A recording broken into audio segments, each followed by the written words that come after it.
जैसा कि हम लोग बात कर रहे थे कि क्या कोई ऐसा कोई केस हैंडल आपने किया है जिसकी कहानी थोड़ी फिल्मी जैसी लगी हो और केस वो हो, जैसे आप नई नौकरी की बात बता रहे थे? देखिए,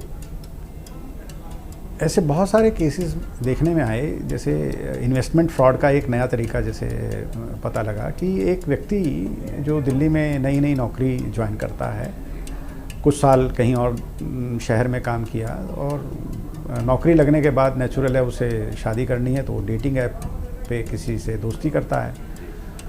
वो लड़की उसको फ्रेंडशिप में उसका जब फेथ जीत लेती है तो उसको जस्ट एक सजेशन के लिए पूछती है कि आप इन्वेस्टमेंट भी करते हैं? तो कहते हैं हाँ, थोड़ी बहुत करता हूँ।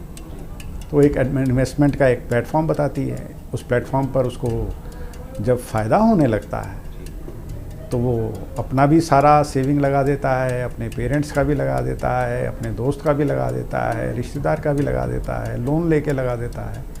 और सडनली उस जब देखता है कि मुझे 1 करोड़ का फ़ायदा हो रहा है 1 करोड़ के इन्वेस्टमेंट पर, तो कहता है मैं ठीक है निकालता हूँ। तो निकालने में उसे पता लगता है कि वो तरह तरह की बात से कि भाई आपको शॉर्ट टर्म कैपिटल गेन देना पड़ेगा। कहते मेरे पास तो नहीं है, कितना लगेगा? सर 30% लगेगा। कहते मेरे पास इतना नहीं है। कहते कोई बात नहीं, आधा मैं देती हूँ, आधा तुम दो। इस पैसे को क्यों हम वेस्ट करें, ये तो हमारा पैसा है। और उस एवज में 15 लाख रुपए और उससे ले लेती है। हो सकता है वो लड़की भी ना हो, कोई और ही आदमी इंपर्सोनेट कर रहा हो जो उसके साथ दोस्ती किया हुआ हो। और सडनली जब वो उसको कन्फ्रंट करता है कि मेरा पैसा मुझे वापस चाहिए, तो वो लड़की भी गायब, इन्वेस्टमेंट का जो प्लेटफॉर्म है वो भी गायब, और जिस भी ग्रुप में वो बात कर रहा था वो भी गायब। और सडनली वो रियलाइज़ करता है कि मैं अपने बैंक से जो पैसे निकाल के एक प्लेटफॉर्म पे लगा रहा था वो तो डिफरेंट खातों में जा रहे थे। और ऐसे इन्वेस्टमेंट फ्रॉड को जब हम देखते हैं, जब एक रूपरेखा देखते हैं, तो इतनी सोशल इंजीनियरिंग ट्रिक्स नज़र में आती हैं।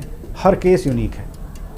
मैं समझता हूँ कि हर केस के अंदर कोई ना कोई इस तरह का जैसा वो व्यक्ति का प्रोफाइल है वो उसी तरह की बातें करते हैं। आपको थोड़ा बहुत ऑब्ज़र्व करते हैं और इस तरह की बातें करते हैं, आपको विश्वास हो जाता है कि ये व्यक्ति जो मुझे एडवाइस कर रहा है ये बिल्कुल ठीक कर रहा है, और उसे क्रॉस वेरीफाई नहीं करते। और उसी एवज में अपना बहुत सारा जीवन की पूंजी लोग गवा बैठते हैं। और